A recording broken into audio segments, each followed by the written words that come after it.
ដំជាបុណរដ្ឋការចុះសិក្សាផ្ទាល់ពីគម្រោងកែលម្អ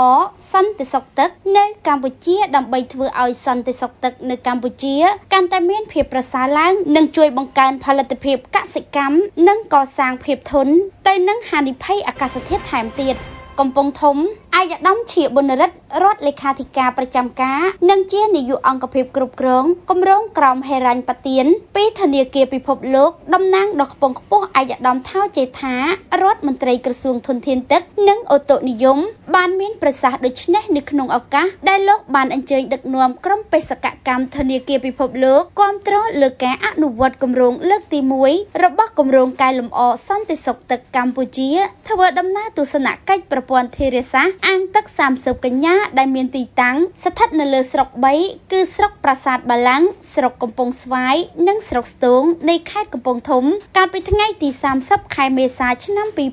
2025សូមជម្រាបថាដំណើរទស្សនកិច្ចនាពេលនេះមានការអញ្ជើញចូលរួមពីអាយដាមនាយកគម្រោងនិងក្រុមការងារអនុវត្តគម្រោងរបស់ក្រសួងធនធានទឹកនិងអូតូនិយមនិងក្រសួងកសិកម្មរុក្ខប្រមាញ់និងនេសាទក្រុមការងារជំនាញអង្គការរបស់ធនាគារពិភពលោកតំណាងក្រសួងសេដ្ឋកិច្ចនិងហិរញ្ញវត្ថុព្រមទាំងមានការចូលរួមពីមន្ទីរធនធានទឹកនិងអូតូនិយមនិងមន្ទីរកសិកម្មរុក្ខប្រមាញ់និងនេសាទខេត្តកំពង់ធំជាច្រើនរូបផងដែរអាយដាមរដ្ឋលេខាធិការប្រចាំការបានមានប្រសាសន៍បញ្ជាក់ឲ្យដឹងថាគោលបំណងនៃដំណើរទស្សនកិច្ចនេះគឺដើម្បីសិក្សាស្វែងយល់ពីស្ថានភាពបច្ចុប្បន្ននៃប្រព័ន្ធធារាសាស្ត្រនិងចំណាប់អារម្មណ៍របស់អាជ្ញាធរមូលដ្ឋានក៏ដូចជាប្រជាពលរដ្ឋនៅក្នុងតំបន់អនុគម្រោងផងដែរក្នុងឱកាសនេះដែរអាយដាមរដ្ឋលេខាធិការប្រចាំការនិងគណៈប្រតិភូក៏បានជួបសំណេះសំណាលដោយផ្ទាល់ជាមួយអាជ្ញាធរស្រុកឃុំភូមិពាក់ព័ន្ធសហគមន៍កសិកម្មព្រមទាំងប្រជាពលរដ្ឋដែលកំពុងទទួលផល